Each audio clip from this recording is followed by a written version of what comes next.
Welcome to economics classes. आज हम ब्याज के अंतर्गत केन्स का तरलता अधिमान सिद्धांत के बारे में पढ़ेंगे, जिसे इंग्लिश में लिक्विडिटी प्रेफरेंस थ्योरी कहा जाता है। और यह सिद्धांत केन्स के द्वारा दिया गया 1936 में। 1936 में उनकी एक किताब आई, the general theory of employment, interest and money. इसमें इन्होंने क्लासिकल अर्थशास्त्रियों द्वारा दिए गए ब्याज के सिद्धांत की आलोचना की। और 1930 में जो विश्व में महामंदी आई थी, उसके संदर्भ में जबकि क्लासिकल अर्थशास्त्रियों का सिद्धांत पूरी तरह से फेल हो गया था और विश्व में आ, मंदी और बेरोजगारी की स्थिति फैल गई थी, तो ऐसे समय में केन्स का बहुत ही महत्वपूर्ण किताब आई, जिसका नाम था the general theory of employment, interest and money, जिसमें उन्होंने ब्याज के संबंध में अपना सिद्धांत प्रस्तुत किया। और क्लासिकल अर्थशास्त्रियों द्वारा दिए गए सिद्धांत, जिसमें क्लासिकल अर्थशास्त्रियों ने कहा था कि ब्याज का निर्धारण बचत की मांग और बचत की पूर्ति के द्वारा होता है, इसका इन्होंने विरोध किया।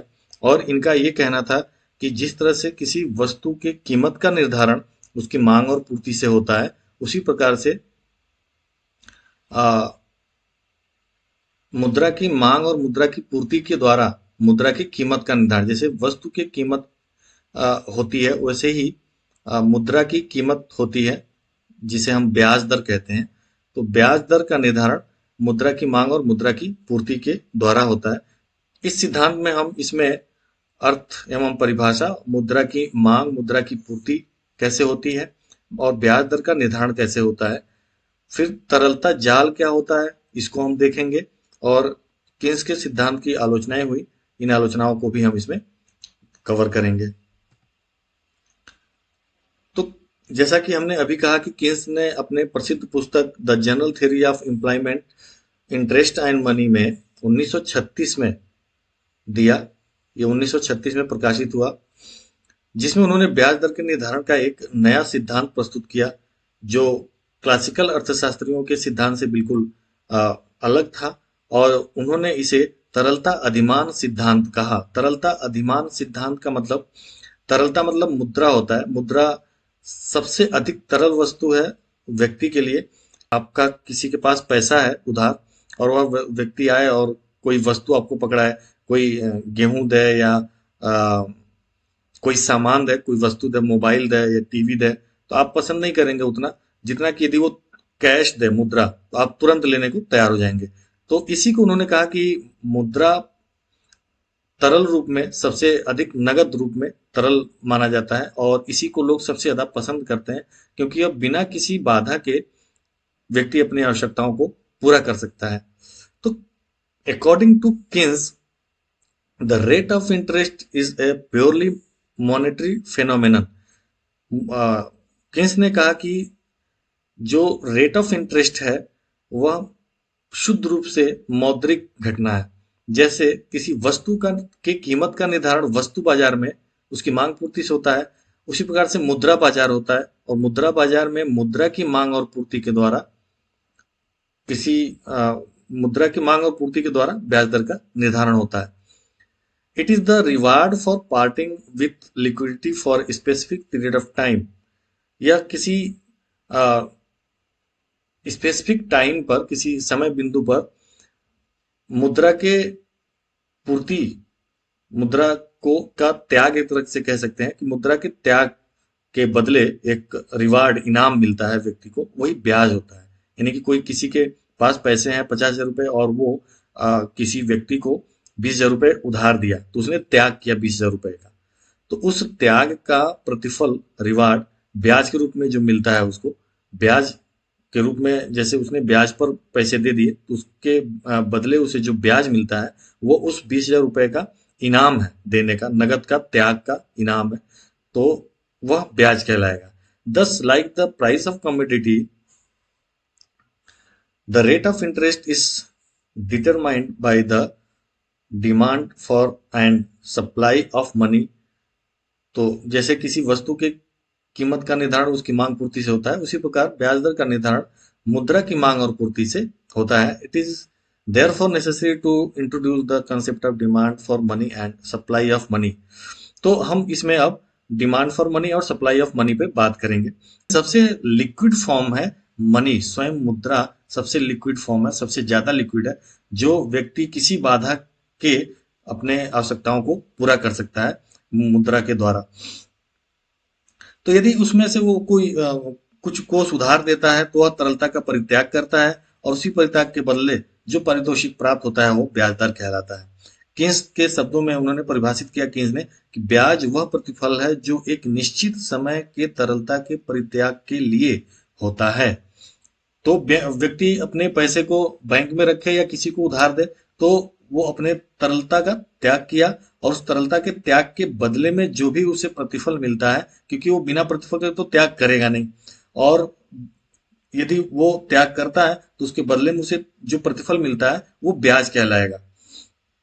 अब ब्याज का निर्धारण मुद्रा की मांग और पूर्ति के द्वारा होता है। मुद्रा की मांग व्यक्तियों द्वारा किया जाता है, देश की जनता करती है मुद्रा की मांग, और मुद्रा की मांग डिमांड फॉर मनी को एमडी से दिखाते हैं, या देश की जनता द्वारा किया जाता है, और सप्लाई ऑफ मनी एमएस से दिखाते हैं, जिसकी पूर्ति देश की केंद्रीय बैंक या मौद्रिक अधिकारी या गवर्नमेंट करती है।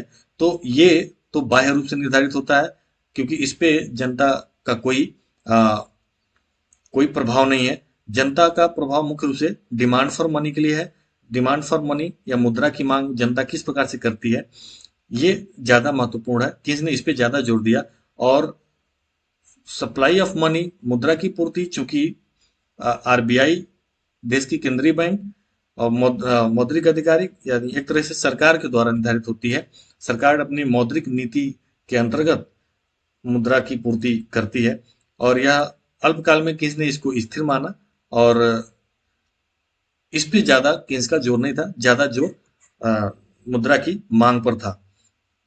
अब मुद्रा की मांग या तरलता अधिमान या तरलता पसंदगी इसको कहते हैं, लिक्विडिटी प्रिफरेंस पे ज्यादा जोर दिया, क्योंकि ब्याज दर का निर्धारण में लिक्विडिटी प्रिफरेंस का ज्यादा महत्वपूर्ण योगदान होगा, रोल होगा। तो अब हम शुरू करते हैं कि मुद्रा की मांग क्या होती है, मुद्रा की मांग किस लिए की जाती है, और मुद्रा की पूर्ति किस तरह से होती है, इसको हम आगे देखते हैं। मुद्रा की मांग डिमांड फॉर मनी, जिसे जनता द्वारा किया जाता है, देश की जनता मुद्रा की मांग करती है, देश की जनता इसके लिए काम करती है, कुछ योगदान करती है उत्पादन में, जिसके बदले उसे मजदूरी या सैलरी मिलती है। और यदि वो बैंक में रखा हुआ है, अब उसका कुछ पैसा बैंक में रखा है, तो बैंक से वो कभी भी निकाल सकती है अपनी आवश्यकताओं को पूरा करने के लिए। तो मुद्रा की मांग मुख्य रूप से 3 उद्देश्य के लिए किया जाता है। जनता मुद्रा की मांग क्यों करती है, उसके 3 उद्देश्यों को पूरा करने के लिए करती है। पहला उद्देश्य दैनिक लेन देन के लिए, दैनिक लेन देन के लिए मुद्रा की मांग करती है, जिसे ट्रांजैक्शन मोटिव कहते हैं। दैनिक लेन देन के लिए। दूसरा आकस्मिक आवश्यकता के लिए, से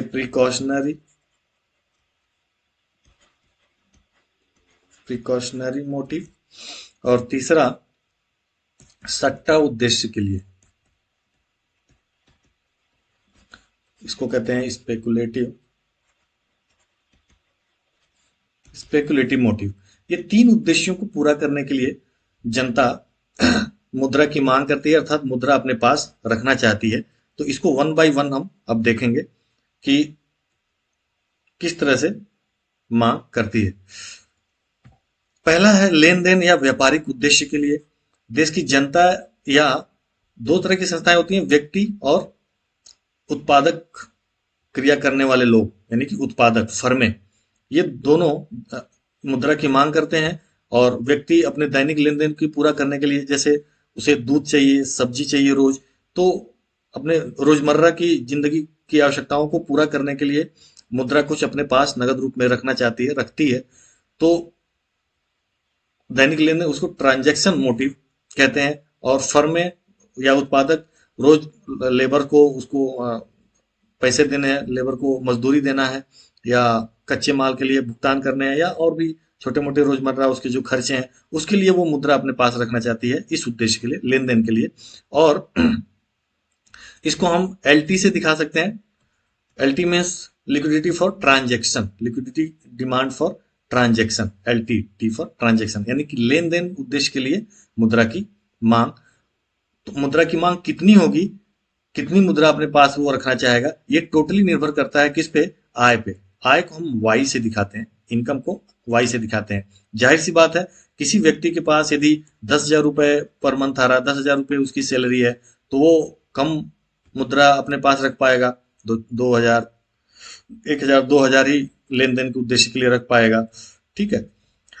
लेकिन यदि किसी की सैलरी 1,00,000 रुपए है तो वो 2,000 से ज्यादा रखेगा, 10,000, 20,000 रख सकता है अपने पास दैनिक लेन देन को पूरा करने के लिए। तो ये टोटली निर्भर करता है आय पर, और इसलिए ये डायरेक्ट जुड़ा होता है, डायरेक्ट सीधा संबंध होता है आय से, यानी कि आय बढ़ती है तो एलटी बढ़ती है, ठीक है। यदि आय बढ़ता है तो इसका असर होता है कि ट्रांजैक्शन के लिए जो मुद्रा की मांग की जा रही है वो बढ़ेगी। यदि आय घटता है तो निश्चित रूप से ट्रांजैक्शन के लिए जो मुद्रा की मांग की जा रही है वो घटेगी, पहली बात। दूसरी बात यह है कि यह ब्याज दर से इसका कोई संबंध नहीं होता है। ब्याज दर ज्यादा हो कम हो इससे यह प्रभावित नहीं होता है। तो इसको हम रेखा चित्र से यदि दिखाना चाहें, यदि ये एक्स एक्सिस है जिसपे मुद्रा की मांग एलटी, लेन देन के लिए मुद्रा की मांग दिखाया गया है, और इस पे हम ब्याज दर दिखा दें, तो यह सीधा एक वाई एक्सिस से सीधा एक लंबवत रेखा बनेगी जो ये दिखाएगा कि यदि ब्याज की दर आर है, ओ आर है, इतनी है, तो भी मुद्रा की मांग एल टी के बराबर की जा रही है। यदि ब्याज दर बढ़ करके आर वन हो गया तो भी मुद्रा की मांग उतनी ही की जा रही है, एल टी वन।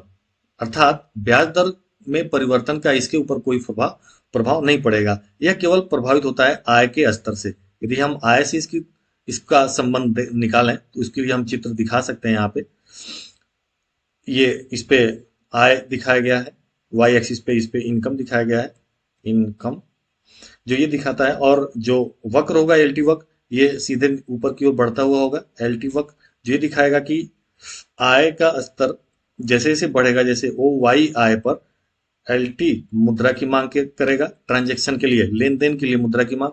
यदि आय बढ़ जाए तो मुद्रा की मांग वो बढ़ा देगा, एल टी वन कर देगा। यदि आय ओ वाई जीरो हो जाए तो वो ए से बी बिंदु पर आ जाएगा, जिसमें साफ दिख रहा है कि मुद्रा की मांग बढ़ती जा रही है यदि उसकी आय बढ़ती जा रही है। लेकिन ब्याज दर से उसका कोई संबंध नहीं है क्योंकि वो एक सीधी रेखा हो जाती है। तो इसलिए व्यापारिक उद्देश्य के लिए या लेन देन उद्देश्य के लिए मुद्रा की मांग ब्याज दर से कोई उसका संबंध नहीं होता है। नेक्स्ट दूसरा है आकस्मिक उद्देश्य के लिए मुद्रा की मांग। आकस्मिक उद्देश्य या प्रिकॉशनरी मोटिव जिसे कहते हैं, आकस्मिक उद्देश्य के लिए मुद्रा की मांग, हमें पता है कि कुछ ऐसी आवश्यकताएं होती हैं व्यक्ति की जो अचानक कभी आ जाती है। कभी कोई बीमारी हो गया, दुर्घटना हो गया, कोई अचानक समस्या आ गई, तो उससे निपटने के लिए हर व्यक्ति या हर फर्में कुछ मुद्रा अपने पास रखती हैं। फर्में हैं, फर्मों में कुछ मशीन खराब हो गया, कोई मशीन फेल हो गया, तो इन आकस्मिक आवश्यकताओं को, आकस्मिक घटनाओं से निपटने के लिए भी वह एक फंड बनाता है अपने पास, और उसको भी ध्यान में रख करके कुछ मुद्रा अपने लिए रखता है। अपने पास नगद रूप में रखेगा और या तो बैंक में सेविंग अकाउंट में रखेगा, ऐसे में जबकि उसे तुरंत पैसा उपलब्ध हो जाए। तो आकस्मिक, इसको किन्स ने आकस्मिक उद्देश्य कहा या प्रिकॉशनरी मोटिव कहा। तो यह भी किस पे निर्भर करता है, आय पे। LP equal to function of income. अभी पीछे हमने देखा L T equal to function of income, इसको एफ ब्रैकेट में वाई दिखा सकते हैं, और ये डायरेक्ट रिलेशनशिप होता है, यानी कि transaction demand for liquidity, demand for transaction increasing function of income, ये था। और liquidity demand for precautionary motive LP से दिखाया गया है, इसीलिए तो यह भी फंक्शन ऑफ आई है और वाई है, यानी कि फंक्शन ऑफ इनकम है। और यह भी इंक्रीजिंग फंक्शन ऑफ इनकम है कि आय बढ़ेगी तो इसका फंड बढ़ेगा। प्रिकॉशनरी मोटिव के लिए व्यक्ति ज्यादा पैसा अपने पास रखेगा, आय कम रहेगी तो तो भी एलपी कम होगा। यानी कि ये दोनों एलटी और एलपी ये दोनों एक तरह से व्यवहार करते हैं और दोनों आय पर निर्भर करते हैं। आय बढ़ती है तो ये दोनों बढ़ते हैं, आय घटती है तो ये दोनों घटते हैं। इसको हम यदि चित्र से दिखाएं तो यहाँ दिखा सकते हैं, अभी जैसे पीछे दिखाया, इस पे हम एलपी दिखा रहे हैं एक्स, और यहाँ जीरो है, ये यदि आय है इस वक्र पे, तो इसका भी जो शेप होगा वो एलपी ऐसे ऊपर उठता हुआ होगा, जो ये बताएगा कि कम आय पर एलपी की मांग, यानी कि प्रिकॉशनरी मोटिव, आकस्मिक उद्देश्य के लिए जो मुद्रा की मांग है वो कम होगा, और जैसे ही आय बढ़ेगी एलपी के लिए मांग बढ़ जाएगी। आय यदि बढ़ के वाई हो रही है तो आकस्मिक उद्देश्य के लिए मुद्रा की मांग बढ़ करके एलपी 1 हो जाएगी। तो दोनों एक तरह से परिवर्तित होते हैं, और यदि हम इन दोनों को, चूंकि एक ही तरह से परिवर्तित हो रहे हैं, तो इन दोनों को जोड़ के हम L T plus L P एक नाम दे सकते हैं L1। L1 आय से सीधा रूप से प्रभावित होगा, और जैसे जैसे आय बढ़ेगी वैसे वैसे L1 घटेगा। L1 में अब दोनों शामिल हैं, LT और LP। LT क्या है? दैनिक लेन देन के लिए मुद्रा की मांग, और LP क्या है? आकस्मिक उद्देश्य के लिए मुद्रा की मांग क्या होगी। और यदि आय घटती है तो L1 भी, नहीं सॉरी, इसमें यदि आय बढ़ती है तो L1 बढ़ेगा, आय घटती है तो L1 घटेगा। दूसरी चीज इसमें यह है कि इसका ब्याज दर से क्या संबंध होता है एलपी का, तो ब्याज दर से इसका कोई संबंध नहीं होता है। यदि एलपी को हम इस पे दिखाएं तो यह भी सीधी रेखा में होता है एलपी, और ब्याज दर यदि ओ आर जीरो है तो एलपी की मांग तो भी इतना हो रहा है, और ब्याज दर यदि बढ़ करके R1 हो जाए तो भी एलपी की मांग इतनी ही रहेगी। इसलिए इसका आर से, आर मतलब ब्याज दर, रेट ऑफ इंटरेस्ट से इसका कोई लेना देना नहीं होता है। जैसा कि अभी हमने दिखाया, यह केवल आर से वाई से प्रभावित होता है। वाई मीन्स इनकम से प्रभावित होता है। इनकम बढ़ती है तो एलपी घटता है, बढ़ता है, और इनकम घटती है तो एलपी बढ़ता है। दूसरी चीज, अब L1 चूंकि LT प्लस LP यानी कि दोनों उद्देश्यों के लिए मुद्रा की मांग को यदि हम जोड़ दें, क्योंकि दोनों का व्यवहार एक ही है और दोनों वाई से संबंधित है, आय से संबंधित है, इसे हम L1 नाम दे दें। L1 में अब दोनों समाहित हो गए, तो L1 के लिए हम एक चित्र बना सकते हैं जिसमें ये वाई एक्सिस है, ये ब्याज दर दिखाया गया है इस पे, और यह नीचे L1 दिखा रहे हैं। तो इसको हम सीधी रेखा के रूप में दिखा सकते हैं। L1 स्केल से आप खींचेंगे तो बिल्कुल सीधी रेखा खींची जाएगी। L1 चूंकि दोनों LT और LP दोनों ब्याज दर से अप्रभावित थे, तो L1 को हम एक सीधी रेखा खींचेंगे जो ये दिखाएगा कि R0 पर भी OL1 की मांग की जा रही है, और ब्याज दर यदि बढ़ करके OR1 हो जा रहा है तो भी मुद्रा की मांग जो L1 की मांग है वो उतना ही किया जा रहा है। तो ये हम दिखा सकते हैं। तो यहाँ पे लिखा हुआ है LP को मिलाकर L1 हमने अभी जैसे बनाया, तो इसको हम लिख सकते हैं L1 is the function of L1 equal to function of Y I. इसको हम ऐसे दिखा सकते हैं, और यह ब्याज दर से सीधा एक सीधी रेखा होता है। मैं बार बार खींच रहा हूं ताकि आपको रिमाइंड हो जाए। यह एक सीधी रेखा होगा L1 जो ब्याज दर से अप्रभावित होगा। ब्याज दर बढ़ते बढ़ते कितना भी बढ़ जाए या घट जाए, इसकी मांग इतनी ही रहेगी, वो L1 ही रहेगी, ब्याज दर चाहे जो भी हो जाए। ठीक, तो इतना समझ में आ गया। अब आगे बढ़ते हैं। तो L1 T और LP को मिलाकर बनता है। यह आय से प्रभावित होता है, आय के बढ़ने पर यह बढ़ता है, आय के घटने पर वह घटता है, लेकिन ब्याज दर से इसका कोई संबंध नहीं होता है। ब्याज दर का इस पर कोई प्रभाव नहीं पड़ता है। ब्याज दर यदि बढ़े तो भी L1 की मांग उतनी ही रहेगी, ब्याज दर घटे तो भी L1 की मांग उतनी रहेगी। L1 क्या है? तो आकस्मिक उद्देश्य के लिए मुद्रा की मांग और दैनिक लेन देन के लिए मुद्रा की मांग। अब तीसरा सबसे इंपॉर्टेंट जो मुद्रा की मांग है वो सट्टा उद्देश्य के लिए किया गया मुद्रा की मांग है, जिसे हम स्पेकुलेटिव मोटिव कहते हैं।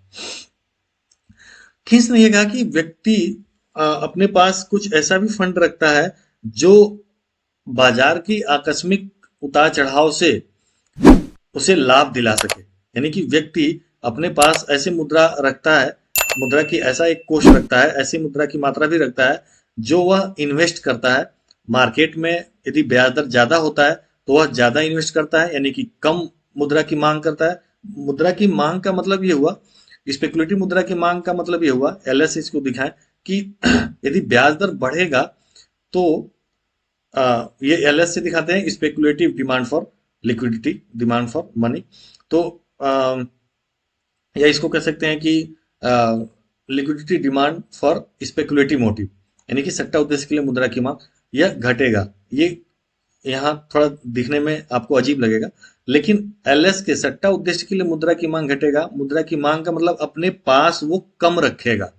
जब ब्याज दर बढ़ेगा तो अपने पास जो जो एलएस के लिए मुद्रा रखा है वो नगद रूप में अपने पास कम रखेगा और क्या करेगा, इन्वेस्टमेंट करेगा, यानी कि बॉन्ड में लगाएगा और अन्य अनेक बाजार के अनेक प्रतिभूतियों में, शेयर में लगाएगा, जहां से उसे ज्यादा कमाई हो सके और अपने पास मुद्रा की मांग कम करेगा। मुद्रा की मांग का मतलब होता है नगद रुपए अपने पास रखना। तो जब ब्याज दर बढ़ेगा तो निश्चित रूप से ब्याज दर बढ़ने का मतलब हुआ कि बाजार में संभावना है कि वो अपने मनी को बाजार में लगाए और उससे ज्यादा उस पर रेट ऑफ इंटरेस्ट कमाए, तो अपने पास मुद्रा की मांग कम करेगा। इसीलिए यह ब्याज दर से विपरीत रूप से संबंधित होता है, यानी कि ब्याज दर जब बढ़ता है तो स्पेकुलेटिव डिमांड फॉर मनी कम होता है, यदि ब्याज दर घटता है तो स्पेकुलेटिव डिमांड फॉर मनी बढ़ता है, यानी कि अपने पास तब मुद्रा ज्यादा रखना चाहेगा। क्योंकि ब्याज दर जब कम होगा तो अब सोचेगा कि बाजार में लगाने से अच्छा है या उधार देने से अच्छा है या किसी बॉन्ड में लगाने से अच्छा है कि बॉन्ड को बेच करके अपने पास रखा जाए। अच्छा, दूसरी चीज ये भी याद रखना है कि बॉन्ड के मूल्य और ब्याज दर में विपरीत संबंध होता है। ब्याज दर जब अधिक होता है तो बॉन्ड का मूल्य कम होता है और ब्याज दर यदि कम होता है तो बॉन्ड का मूल्य अधिक होता है। इसीलिए जब ब्याज दर कम होता है तो बॉन्ड का मूल्य अधिक हो जाता है और व्यक्ति बॉन्ड को बेच करके लिक्विड की मांग करता है, यानी कि मुद्रा की मांग करता है, मुद्रा अपने पास रखना पसंद करता है। अच्छा, इसमें एक और चीज है कि पूंजीगत लाभ किसे कहते हैं, पूंजीगत हानि किसे कहते हैं। तो बांड का मूल्य बढ़ जाए तो बांड का विक्रय मूल्य उसके क्रय मूल्य से अधिक होगा और इन दोनों का अंतर पूंजीगत लाभ कहलाएगा। जाहिर सी बात है, बांड का मूल्य बढ़ जाए तो बांड का विक्रय मूल्य अधिक हो जाएगा, जितने वो खरीदा था उससे अधिक हो जाएगा, उसको बेचेगा तो पूंजीगत लाभ कमाएगा। यदि बांड का मूल्य गिर गया तो इसका मतलब हुआ कि बांड जितने में खरीदा था उससे कम हो गया, तो इस हिसाब से अब बेचेगा तो उसे पूंजीगत हानि होगी। तो ये दो चीजें इसमें मेंशन करनी होती है। अच्छा, इसलिए जो सट्टा उद्देश्य के लिए मुद्रा की मांग है वह प्रभावित होता है ब्याज दर से। इसलिए इसलिए हम इसको लिखते हैं L S equal to function of R. R means rate of interest. जैसा कि अभी हमने दिखाया, यह विपरीत रूप से इससे जुड़ा हुआ होता है। और इसको यदि हम चित्र से दिखाएं तो ये कुछ इस तरह से दिखाया जाएगा। इस पे हम एल एस को दिखा रहे हैं एक्स एक्सिस पे और इस पे हम ब्याज की दर को दिखा रहे हैं। तो एल एस की मांग कुछ इस तरह से होगी। ये एल एस हो गया, जो ये दिखा रहा है कि ब्याज की दर जब अधिक है, इतनी ब्याज की दर है, इसको सीधा खींचना है यहाँ पे, तो एल एस की मांग एल एस जीरो है, इतनी है जब ब्याज की दर इतनी है, मतलब ब्याज दर जब हाई है तो एल एस की मांग कम है, जैसा अभी हमने बताया।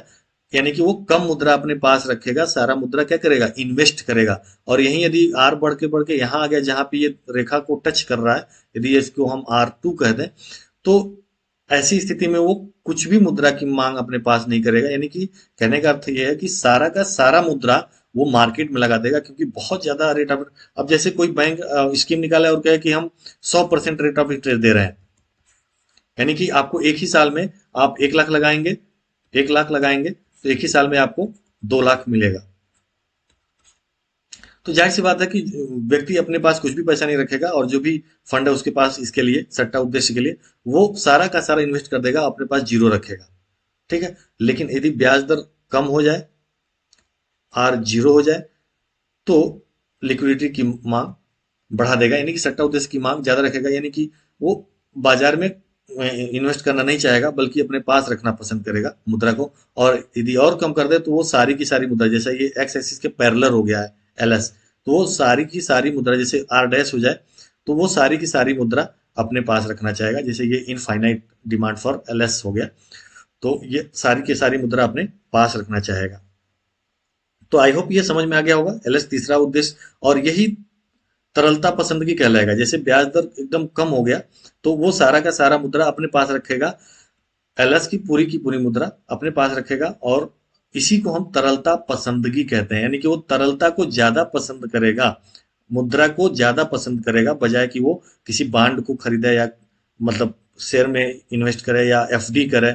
तो अपने पास ज्यादा से ज्यादा मुद्रा रखना चाहेगा, यानी कि सारा मुद्रा, यदि ब्याज दर ऐसी स्थिति में आ गया सबसे नीचे, तो सारा मुद्रा ही अपने पास ही रखना चाहेगा, वो मार्केट में इन्वेस्ट नहीं करना चाहेगा। तो इस प्रकार हमने देखा कि ब्याज दर से इसका उल्टा संबंध है, विपरीत संबंध है। ब्याज दर हाई है तो एलएस की मांग कम है, ब्याज दर कम है तो एलएस की मांग ज्यादा है। अब यहाँ पर सूत्र के रूप में यहाँ पे समझाया गया है सट्टेबाजी उद्देश्य के लिए मुद्रा की मांग एलएस को यदि हम L2 नाम दे दें तो इसको हम इस प्रकार से लिख सकते हैं। जाहिर सी बात है, ऊपर जैसा कि LS equal to function of R, R से आर का फलन होता है, तो यदि एलएस को हम L2 कह दें तो जैसा हमने L T plus L P को हमने L1 नाम दे दिया था, क्योंकि वो एक ही तरह से व्यवहार कर रहे थे, दोनों दोनों आय से प्रभावित थे। इसी प्रकार से एलएस को हम L2 नाम दे दें तो हम एक सूत्र निकाल सकते हैं जो मुद्रा की मांग बराबर होगा L1 प्लस L2 से। L1 फंक्शन है आय का और L2 फंक्शन है आर का। ठीक है, और इसे हम रेखा चित्र के माध्यम से समझने की कोशिश करेंगे यहाँ पर। अब दोनों का जोड़ डिमांड फॉर मनी कहलाएगा। दोनों का जोड़ demand for money, demand for money क्या हो जाएगा, L1 प्लस L2।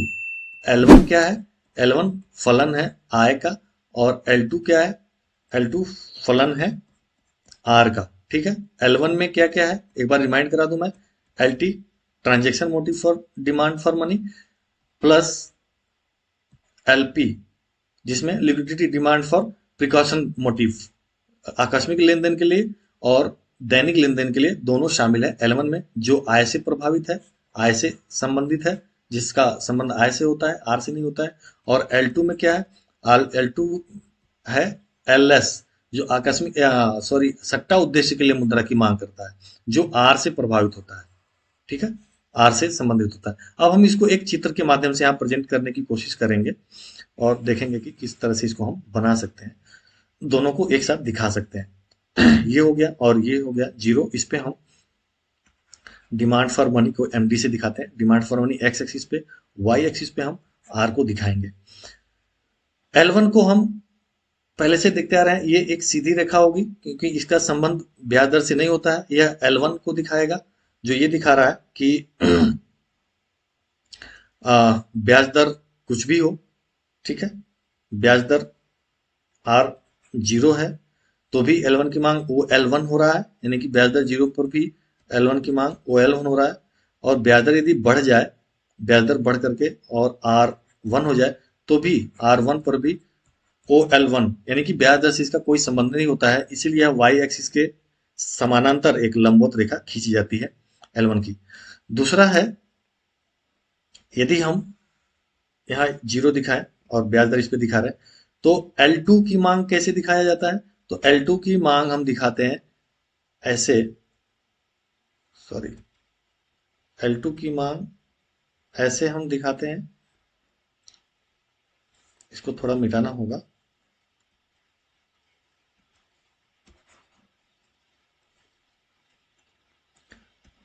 L2 की मांग हम यहां से शुरू करके और ऐसे हम दिखा सकते हैं, ये है L2। ठीक है, ये दिखा रहा है कि ब्याज दर जब हाई होगा, यदि हम यहां से देखें तो L2 की मांग कम होगी। ये इसको सीधे खींचना है रेखा सीधा स्केल लगा के आपको खींचना है। L2 की मांग इतनी होगी, L2 नाम देते हैं। यदि ब्याज दर कम होगी तो L2 की मांग ज्यादा हो जाएगी। यह विपरीत रूप से संबंधित होता है, क्यों, यह हमने अभी पीछे बताया। L2 की मांग L2 1 और बढ़ जाएगी L2 2, इसको नाम दे दें तो इतना हो जाएगा। ठीक है, अब इन दोनों को हम जोड़ दें तो एक हम एम डिमांड फॉर मनी दिखा निकाल सकते हैं, लगभग सीधी रेखा हो गया। अब इसको हम जोड़ लें, इस रेखा को थोड़ा और आगे बढ़ा दें एक्स को, और इसको हम जोड़ लें तो L1 की दूरी जितनी है यहां से हम L1 हो जाएगा, यहां पर यहां दूरी है और यहाँ पे 0 था L2, ठीक है। तो यहाँ से हम एक ऐसे रेखा हम खींच सकते हैं जो ऐसे जाएगा, जो MD को दिखाएगा, ठीक है। Demand for money, total demand for money हो जाएगा, क्योंकि L1 और L2 दोनों इसमें जुड़ गया। यहाँ से दिखा रहे हैं, चूंकि यहाँ से शुरू हो रहा है MD, जो ये दिखा रहा है कि यहाँ पे 0 था जब रेट ऑफ इंटरेस्ट इतना था। रेट ऑफ इंटरेस्ट यदि इतना यहाँ तक बढ़ जाए R2 तक, तो L2 की मांग 0 हो जाएगी यहाँ पे, क्योंकि इस रेखा को y एक्स को ये टच कर दे रहा है, तो L2 की मांग 0 हो जाएगी। लेकिन एनुअल की मांग इतनी ही रहेगी, ठीक है। कितना? वो L1। तो इसको हम यहाँ से ले लेंगे R2 पर। इसको जोड़ने का यही तरीका है कि R2 पर ये यहाँ तक तो L2 है, सॉरी L1 है, और यहाँ के बाद चूंकि 0 है, यहाँ से 0 हो रहा है, यहाँ पर 0 है L2, और यहाँ से हम धीरे धीरे नीचे खींचते हुए जाएंगे, तो ये दोनों डिमांड फॉर मनी को जोड़ लेंगे, जो हमें ये दिखाएगा L1 और L2। तो ये दिखा रहा है कि R1 पर डिमांड फॉर मनी कितना है, इसको सीधा खींचना है। डिमांड फॉर मनी M0 है, और R0 पर डिमांड फॉर मनी बढ़ के यहाँ आ रहा है M1 हो रहा है। तो इस तरह से हम टोटल डिमांड फॉर मनी निकाल सकते हैं, MD निकाल सकते हैं, जो ये दिखाएगा कि ब्याज दर और डिमांड फॉर मनी में विपरीत संबंध होगा। और अभी हमने देखा जैसा कि मेन रोल ब्याज दर को निर्धारित करने में मेन रोल क्या होगा, इसका L2 का होगा, क्योंकि L1 तो इसमें इसका कोई रोल इसमें नहीं है, ब्याज दर से ये अप्रभावित है। और यहाँ पर L1 प्लस L2 हमने जोड़ लिया है, इसलिए यह यहाँ से खींचा गया है, और इसमें दोनों दिखा रहा है। तो ये मुख्य रूप से ये जो नीचे गिरता हुआ जा रहा है वो L2 के कारण जा रहा है, क्योंकि इसी का शेप ये है। तो ये शेप जो बन रहा है L2 के कारण बन रहा है, यानी कि इसी को हम तरलता पसंदगी कहते हैं। सट्टा उद्देश्य को ही हम तरलता पसंदगी कहते हैं, यानी कि तरलता पसंदगी उसकी बढ़ जाएगी यदि ब्याज दर गिर करके यहाँ R0 पर आ जाए, तो तरलता पसंदगी बढ़ जाएगी, और गिर जाए तो और बढ़ जाएगी। तो इस तरह से जैसे जैसे ब्याज दर कम हो जाए तो तरलता पसंदगी बढ़ती जाएगी, यानी कि ब्याज दर और तरलता पसंदगी में विपरीत संबंध होता है। और ये जो डिमांड फॉर मनी है, यह मुख्यतः तरलता पसंदगी को दिखा रहा है, लिक्विडिटी प्रीफरेंस को दिखा रहा है, ठीक है। तो ये हमने डिमांड फॉर मनी निकाल लिया, जो कि अब यहाँ पे उसी को समझाया गया है। सॉरी,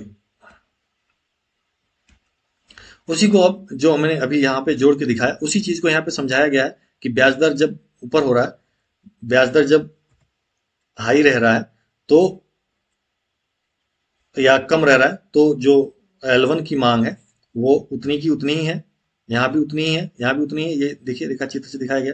इसको हम यदि नाम दे दें R1, इसको हम यदि हम नाम दे दें R2, तो जो L1 की मांग है वो OM1 मुद्रा की मांग वही बनी रह रही है। L2 मेन यही है फैक्टर, L2 जो ये दिखा रहा है कि सट्टा उद्देश्य की मांग बढ़ती जा रही है यदि ब्याज दर घटता जा रहा है। R0 पर सट्टा उद्देश्य की मांग M2 OM2 हो जा रहा है, सबसे ज्यादा हो जा रहा है। यदि ब्याज दर R1 है तो सट्टा उद्देश्य की मांग कम रह रही है, इसको M0 नाम देता है, तो इतनी ही मांग रह रही है। यदि ब्याज दर घट जा रहा है तो सट्टा उद्देश्य की मांग बढ़ जा रही है, यानी कि वो कम ब्याज दर पर अपने पास मुद्रा रखना चाहेगा, अधिक ब्याज दर पर वो मुद्रा को अपने पास कम रखना चाहेगा, ज्यादा से ज्यादा मुद्रा वो इन्वेस्ट करना चाहेगा, जिससे कि वो ब्याज कमा सके।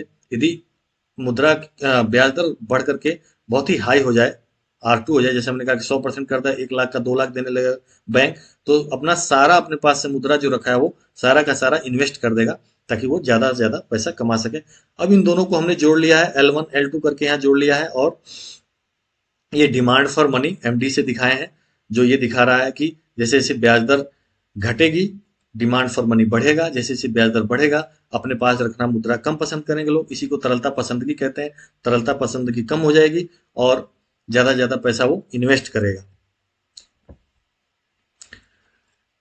इसको हम तरलता अधिमान वक्र कहते हैं, MD वक्र को ही तरलता अधिमान वक्र कहते हैं। यहाँ उन्होंने कहा ऊंची ब्याज दर पर मुद्रा रखने की मांग या तरलता पसंदगी की मांग अत्यंत कम होगी, और क्यों क्यों कम होगी, क्योंकि वो ज्यादा ज्यादा पैसा ऊंची ब्याज दर पर इन्वेस्ट करना चाहेगा, ताकि उसे ज्यादा ज्यादा लाभ हो सके। जैसे जैसे ब्याज दर कम होती जाएगी मुद्रा रखने की मांग बढ़ती जाएगी, अपने पास वो ज्यादा मुद्रा रखना चाहेगा। इसे ही तरलता अधिमान वक्र कहते हैं या तरलता पसंदगी वक्र कहते हैं, एमडी को, जो दाहिनी ओर गिरता हुआ होगा जैसा कि रेखा चित्र में दिखाया गया है। अब मुद्रा की पूर्ति को हम शॉर्ट में एम एस लिखते हैं, सप्लाई ऑफ मनी। और यह चूंकि देश की सेंट्रल बैंक या गवर्नमेंट डिसाइड करती है, जो मुद्रा जारी करती है, मुद्रा की पूर्ति उसी से निर्धारित होता है, वही निर्धारित करती है। और सिक्के तथा नोट मुद्रा की पूर्ति होती है, जो एक समय पर जनता के जेब में होते हैं और बैंकों में जमाए होते हैं, उसी को मुद्रा की पूर्ति कहते हैं। तो जो मुद्रा की पूर्ति है ये सेंट्रल बैंक या गवर्नमेंट के द्वारा निर्धारित होता है और अल्प काल में यह स्थिर होता है, इसमें कोई परिवर्तन नहीं होता है और इन्हीं के द्वारा ये निर्धारित होता है या नियंत्रित होता है सेंट्रल बैंक के द्वारा। इसको हम यहाँ पे अब ब्याज दर का निर्धारण कैसे होता है? तो ब्याज दर का निर्धारण सीधी सी बात है, ब्याज दर का निर्धारण डिमांड फॉर मनी और सप्लाई ऑफ मनी से होता है। यानी कि डिमांड फॉर मनी और सप्लाई ऑफ मनी जहां पे बराबर हो जाते हैं वहां पे संतुलित ब्याज दर का निर्धारण होता है। हम जानते हैं कि डिमांड फॉर मनी में क्या क्या शामिल है। डिमांड फॉर मनी में L1 प्लस L2 शामिल है, जिसमें L1 किसका फंक्शन है, हम पढ़ते आ रहे हैं, L1 Y से पर निर्भर करता है और L2 किस पे निर्भर करता है, R पे, ब्याज दर पे निर्भर करता है। इसी को हमने यहाँ पे दिखाया है। अब यह मानते हुए कि आय का स्तर दिया हुआ है, आय में कोई परिवर्तन नहीं हो रहा है, इस प्रकार L1 Y भी दिया है। किन्स ने यह प्रतिपादित किया कि ऊपर दिए गए समीकरण से संस्थिति ब्याज दर ज्ञात हो जाएगी। किन्स ने y को स्थिर मान लिया, y मतलब आय को स्थिर मान लिया, और जब आय को स्थिर मान लिया तो L1 ऑटोमेटिक स्थिर हो जाएगा, L1 भी फिक्स हो जाएगा। तो ब्याज दर का निर्धारण किससे होगा? निश्चित रूप से ब्याज दर के निर्धारण में मुख्य भूमिका L2 का होगा। L2 मतलब तरलता पसंदगी, तरलता अधिमान के द्वारा ही होगा। इसीलिए इस सिद्धांत को हम लिक्विडिटी प्रेफरेंस या तरलता अधिमान सिद्धांत कहते हैं। ठीक है, इसको हम चित्र के द्वारा अब देखेंगे। यहाँ पे एक चित्र बना लेते हैं, demand for money and supply of money को दिखाते हैं। इसको हम डिमांड फॉर मनी और सप्लाई ऑफ मनी, इसको हम क्या कह रहे थे, MD एंड MS कह सकते हैं। इस पे हम ब्याज दर को दिखा रहे हैं और डिमांड फॉर मनी, चूंकि हम जानते हैं कि ये ऐसे नीचे गिरता हुआ होता है और ये फिर एक्स एक्सिस के पैरेलल हो जाता है, या डिमांड फॉर मनी MD दिखाता है। और सप्लाई ऑफ मनी कुछ इस प्रकार से होता है, MS होता है। ये हम मान लें इसको M0, OM0, मुद्रा की पूर्ति कितनी है, OM0। यह चूंकि एक सीधी रेखा होगी, यह ब्याज दर से इसका कोई संबंध नहीं होगा, क्योंकि यह देश के केंद्रीय बैंक द्वारा निर्धारित होता है और मौद्रिक अधिकारी या केंद्रीय बैंक या गवर्नमेंट चाहे जितना मुद्रा की पूर्ति बढ़ा दें या घटा दें, तो एक निश्चित समय पे एक निश्चित मुद्रा की पूर्ति होगी जो Y एक्सिस के पैरेलल खींचा जाएगा, जिसका कोई संबंध ब्याज दर से नहीं होगा। ब्याज दर का निर्धारण कहाँ होगा, जहां मुद्रा की पूर्ति मुद्रा के मांग के बराबर होगा। जैसे OR यहाँ E बिंदु पर होगा, जहां एक दूसरे को ये दोनों वक्र काट रहे हैं। यहाँ पे मुद्रा की सप्लाई मुद्रा की मांग के बराबर है, इसलिए संतुलित ब्याज दर का निर्धारण यहां होगा। अब यदि ब्याज दर को कम करना है गवर्नमेंट को, तो निश्चित रूप से उसे मुद्रा की पूर्ति को बढ़ाना होगा। मुद्रा की पूर्ति यदि वो बढ़ा देती है, ये एक सीधे रेखा खींचा जा सकता है यहां से ऐसे, और M1 हो जाए मुद्रा की पूर्ति, तो ब्याज दर निश्चित रूप से घट जाएगा, R 0 हो जाएगा और यहां संतुलन का निर्धारण होगा जहां MS इक्वल टू MD है। ठीक है, तो इस तरह से मुद्रा की पूर्ति और मुद्रा की मांग द्वारा संतुलित ब्याज दर का निर्धारण हो सकता है। और इस तरह से हम ब्याज दर, जो कि इसने कहा कि मुद्रा बाजार में संतुलित ब्याज दर का निर्धारण मुद्रा की पूर्ति और मुद्रा की मांग द्वारा होता है। जहां पे ये दोनों बराबर होंगे वहां ब्याज दर का, संतुलित ब्याज दर का निर्धारण हो जाएगा। उन्होंने यह भी कहा कि डिमांड फॉर मनी में परिवर्तन के कारण भी मुद्रा की मांग घट बढ़ सकती है। यानी कि डिमांड फॉर मनी यदि बढ़ जाए तो ब्याज दर परिवर्तित हो सकता है, ब्याज दर बढ़ सकता है। यदि डिमांड फॉर मनी कम हो जाए तो ब्याज दर घट सकता है। डिमांड फॉर मनी मतलब तरलता पसंदगी। डिमांड फॉर मनी अब मुख्य रूप से चूंकि L1 डिमांड फॉर मनी में क्या क्या है, L1 प्लस L2, तो L1 को हमने स्थिर मान लिया। किसने L1 को स्थिर मान लिया? क्योंकि उन्होंने कहा कि आय स्थिर है, तो L1 चूंकि फंक्शन है आय का, तो आय स्थिर है तो L1 स्थिर है। अब मुख्य रूप से जो डिमांड फॉर मनी में परिवर्तन होगा वो L2 से परिवर्तन होगा। और L2 क्या है? L2 फंक्शन है R का, जो सट्टा उद्देश्य के लिए मुद्रा की मांग की जाती है। ठीक है, तो यदि डिमांड फॉर मनी बढ़ जाए, यदि लोगों को ये आशा रहे कि भविष्य में ब्याज दर बढ़ने वाला है, ब्याज दर घटने वाला है, ठीक है, तो जैसे ही ब्याज दर घटने वाला है तो वो क्या करेंगे, डिमांड फॉर मनी बढ़ा देंगे। ठीक है, डिमांड फॉर मनी बढ़ाएंगे, क्यों बढ़ाएंगे? क्योंकि वो अपने बॉन्ड को, प्रतिभूतियों को बेच देंगे, क्योंकि उन्हें लग जाएगा कि भविष्य में ब्याज दर घटेगा, ब्याज दर घटने का मतलब लॉस होगा, तो अभी इसको बेच दो ऊंचे मूल्य पे, क्योंकि बॉन्ड का मूल्य, ब्याज दर घटेगा तो बॉन्ड का मूल्य अभी बढ़ जाएगा, इसलिए अभी बेच करके वो और मुद्रा की मांग कर लेंगे, यानी कि मुद्रा की मांग बढ़ा देंगे। और इस कारण से मुद्रा की मांग बढ़ेगी तो ब्याज दर बढ़ेगा, क्योंकि अ, जो कंपनियां हैं वो अधिक ब्याज दर का ऑफर करेंगी, जिससे कि उनको पैसा प्राप्त हो सके। इसको इस चित्र में दिखाया गया है। यदि मुद्रा की मांग MD से बढ़कर MD1 हो जाए, यानी मुद्रा की मांग बढ़ेगी तो निश्चित रूप से जो MD वक्र है वो ऊपर की ओर शिफ्ट होकर के MD1 हो जाएगी। और संतुलन, ये मुद्रा की पूर्ति को दिखाया गया है MS, और संतुलन A बिंदु पर होगा और ब्याज दर पहुंच जाएगा R1 पर। इसके उल्टा भी देख सकते हैं, यदि डिमांड फॉर मनी कम हो जाए, ठीक है, तो ब्याज दर घटेगा। डिमांड फॉर मनी कम होने का मतलब लोग ज्यादा बॉन्ड खरीदेंगे, लोग ज्यादा बॉन्ड खरीदेंगे तो ब्याज दर कम होगा। ठीक है, क्यों? क्योंकि ज्यादा बॉन्ड खरीदेंगे तो बॉन्ड का मूल्य बढ़ेगा, बॉन्ड का मूल्य बढ़ेगा तो क्या होगा, बॉन्ड का मूल्य और ब्याज दर में विपरीत संबंध होता है, तो ब्याज दर घटेगा, तो ब्याज दर घट करके वो आर पे हो जाएगा। तो सीधी सी बात है, यदि डिमांड फॉर मनी बढ़ती है तो ब्याज दर बढ़ेगा, डिमांड फॉर मनी घटती है तो ब्याज दर घटकर नीचे आ जाएगा। तो इस प्रकार से हमने देखा कि किस प्रकार से मनी सप्लाई में यदि परिवर्तन किया जाए तो भी ब्याज दर ऊपर नीचे आ सकता है, और money supply, demand for money में यदि परिवर्तन किया जाए तो भी ब्याज दर परिवर्तित हो सकता है। इन दोनों को परिवर्तित करके हमने देखा संतुलित ब्याज दर ऊपर नीचे हो सकता है। ठीक है, यदि मनी सप्लाई और ब्याज दर में विपरीत संबंध होता है, यदि money supply, supply of money बढ़ती है तो ब्याज दर क्या होता है, नीचे आता है। और मनी सप्लाई, अभी हमने पीछे देखा, यदि घटती है तो ब्याज दर ऊपर जाएगा। लेकिन डिमांड फॉर मनी में सीधा संबंध होता है, यदि डिमांड फॉर मनी बढ़ता है तो ब्याज दर बढ़ेगा, डिमांड फॉर मनी घटता है तो ब्याज दर घटेगा। ये हमने अभी इसमें देखा। अब नेक्स्ट नेक्स्ट आगे बढ़ते हैं। ब्याज दर तथा तरलता जाल। तरलता जाल क्या होता है? Liquidity trap. अभी हमने जब बात की कि डिमांड फॉर मनी मुख्य रूप से निर्भर करता है L2 पर। L2 क्या है? LS है, जो ये दिखाता है, ये निर्भर करता है किस पे? ब्याज दर पे।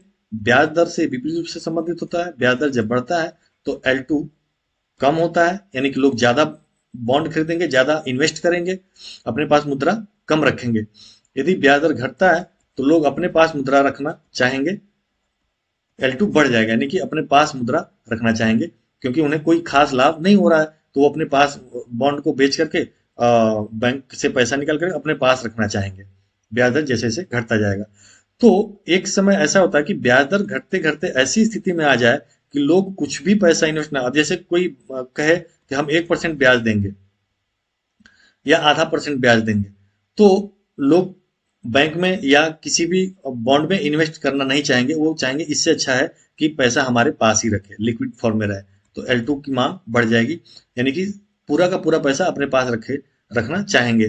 कहने का मतलब यह है कि ब्याज दर घटते घटते ऐसी स्थिति में आ जाए कि जहां पर कोई भी व्यक्ति अपने मुद्रा को बैंक में या किसी कंपनी में या किसी प्रतिभूति में इन्वेस्ट करना ही नहीं चाहे, सारा का सारा पैसा अपने पास रखना चाहे, सारे अर्थव्यवस्था के सभी लोग पूरा पैसा मुद्रा के रूप में, नगद रूप में अपने पास रखना चाहे, कोई पैसा इन्वेस्ट ना करना चाहे, तो ऐसी स्थिति में सभी जो मुद्रा की पूर्ति है, सभी तरल रूप में लोगों के पास, लोगों के जेब में आ जाएगी, और इस प्रकार अर्थव्यवस्था तरलता जाल में फंस जाएगी, क्योंकि मनी ही तरल है और सभी लोग मुद्रा को अपने पास रखना चाहते हैं। तो ऐसी स्थिति में जो इकोनॉमी है, अर्थव्यवस्था है, देश है, वो तरलता जाल में फंस जाएगी, और चाहे जितना भी मुद्रा की पूर्ति आरबीआई या केंद्रीय बैंक बढ़ा ले, उससे नीचे ब्याज दर नहीं आएगा, और मौद्रिक नीति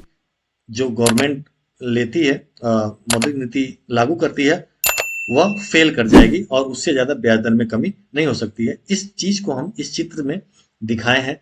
यदि मुद्रा की पूर्ति, जैसे ये L1 को दिखाया गया है, Y से संबंधित है, और इन दोनों को जोड़ करके यह वक्र MD बनाया गया है, डिमांड फॉर मनी। इसमें L1 प्लस L2 है, ठीक है। L1 स्थिर है, फिक्स है, और यहाँ से L2 शुरू होता है, तो ये दोनों का जोड़ हो जाता है। चूंकि L1 में कोई परिवर्तन नहीं हो रहा है, ये स्थिर है, केवल L2 में परिवर्तन हो रहा है। तो इस बिंदु पर, ये ई बिंदु है, यहाँ पर मुद्रा की पूर्ति ये सीधी रेखा से खींचा गया है, MS इसका नाम दे देते हैं। मुद्रा की पूर्ति OM1 है, और ये दोनों ई बिंदु पर एक दूसरे को कट करते हैं, जहां पे मुद्रा की पूर्ति बराबर है मुद्रा की मांग से, और ब्याज दर निर्धारित हो जाता है R3। R3 ब्याज दर निर्धारित हो जाता है इस स्तर पे। अब यदि मुद्रा की पूर्ति बढ़ा दे गवर्नमेंट, M2 कर दे,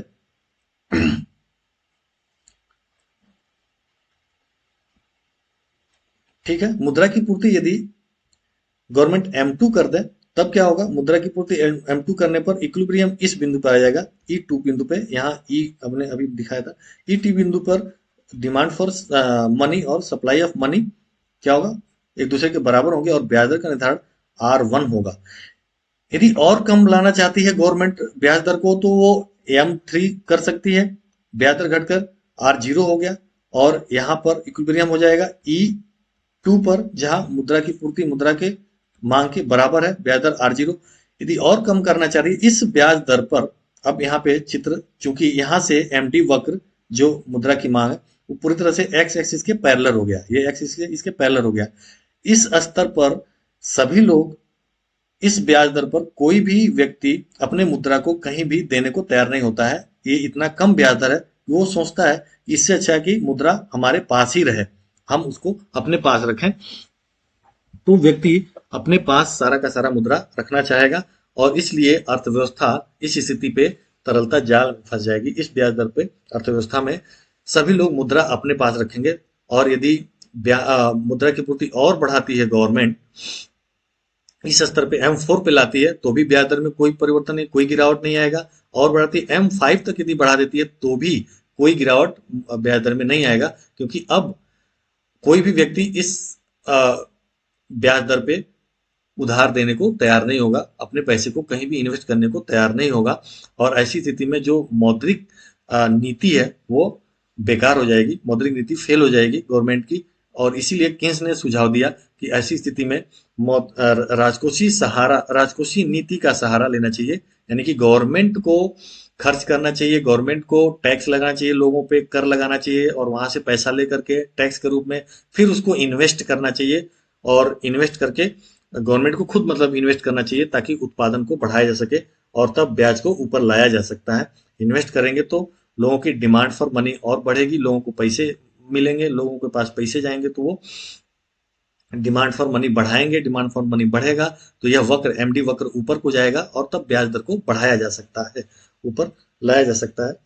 तो ऐसी स्थिति में या MD को नीचे लाया जाए, तो ब्याज दर को नीचे लाया जा सकता है, MD को नीचे ला सकते हैं यदि डिमांड फॉर मनी कम किया जा सकता है, लोगों के द्वारा लोग खर्च करेंगे, तो इसलिए ब्याज दर नीचे आ सकता है।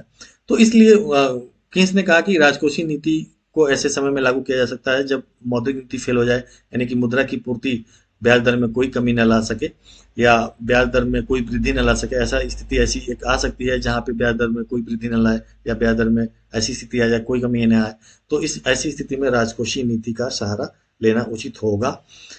तो लिक्विडिटी ट्रैप हमने देखा, तरलता जाल हमने देखा, किस तरह से अर्थव्यवस्था तरलता जाल में फंस जाती है, ब्याज दर गिरते गिरते ऐसे स्तर में आ जाए कि कोई भी व्यक्ति अपना मुद्रा कहीं लगाने को तैयार ना हो, और सारा का सारा मुद्रा अपने पास रखना चाहे, ऐसी स्थिति को हम तरलता जाल कहते हैं।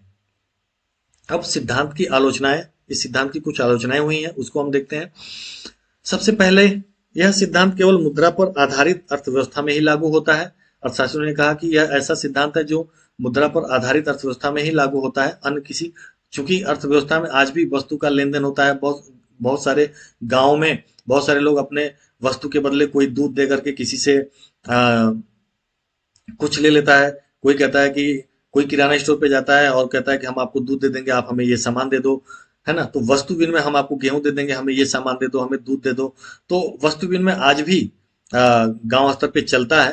तो जहां पे यह सिद्धांत फेल हो जाएगा और पूरी तरह से मुद्रा बेस्ड इकोनॉमी नहीं है, तो वह यह सिद्धांत वहीं लागू होगा जहां पे पूरी तरह से मुद्रा बेस्ड इकोनॉमी हो। दूसरा, इनका आलोचना यह हुआ कि केन्स ने व्यर्थी मांग पक्ष से पूंजी की सीमांत उत्पादकता को निकाल दिया। क्लासिकल इकोनॉमिस्ट ने जो मांग पक्ष दिखाया, पूंजी की मांग होगी, वह किस पर निर्भर करेगी? मार्जिनल प्रोडक्टिविटी ऑफ कैपिटल, उसकी सीमांत उत्पादकता क्या है, उससे मांग किया जाएगा किसी भी मुद्रा की, इन्वेस्टमेंट की। तो इस पे निर्भर करेगा। केन्स ने इसको अपने सिद्धांत में बिल्कुल इसकी अवहेलना की और अर्थशास्त्रियों का मानना था कि यही ज्यादा सही है कि जो पूंजी की मांग है वह उसके सीमांत उत्पादकता पर निर्भर करता है, न कि ब्याज दर पर। केन्स का सिद्धांत एक पक्षीय सिद्धांत है, इसमें मांग पर ही अधिक बल दिया गया है। केवल मुद्रा की मांग पर ही ज्यादा बल दिया गया है, एमडी पर ही ज्यादा बल दिया केन्स ने। सप्लाई ऑफ मनी पर कोई ज्यादा इस पे जोर नहीं था। चौथा है, अल्प विकसित देशों में यह सिद्धांत सफलतापूर्वक लागू नहीं होता है, क्योंकि इन देशों में विकसित डेवलप मनी इकोनॉमी नहीं होता है, मुद्रा बाजार इतना डेवलप नहीं होता है। नेक्स्ट है, प्रोफेसर हेजलिट अर्थशास्त्री ने केन्स के ब्याज सिद्धांत की आलोचना करते हुए यह मत व्यक्त किया कि केन्स ने ब्याज दर के निर्धारण में केवल मौद्रिक कारणों की व्याख्या की है, वास्तविक कारणों की व्याख्या नहीं की है। इसलिए हेजलिट ने केन्स के ब्याज सिद्धांत को उलझनपूर्ण तथा भ्रामक सिद्धांत माना। नेक्स्ट है, केन्स का ब्याज सिद्धांत दीर्घकालीन ब्याज दर के निर्धारण पर प्रकाश नहीं डालता है, क्योंकि केन्स का सिद्धांत ही अल्पकालिक सिद्धांत है, अल्पकाल से संबंधित सिद्धांत है, और इसलिए दीर्घकालीन ब्याज दर के निर्धारण पर इनका सिद्धांत लागू नहीं होता है। यह केवल अल्पकालिक कारणों पर ही व्याख्या करता है। इसलिए चूंकि लोग पूंजी का जब निवेश करते हैं तो वो दीर्घकाल को ध्यान में रखते हैं, न कि अल्पकाल को ध्यान में रखते हैं। इस आधार पर भी केन्स की आलोचना की गई। इसको ध्यान से देखने के लिए, सुनने के लिए आप लोगों को बहुत बहुत धन्यवाद। Thanks for watching.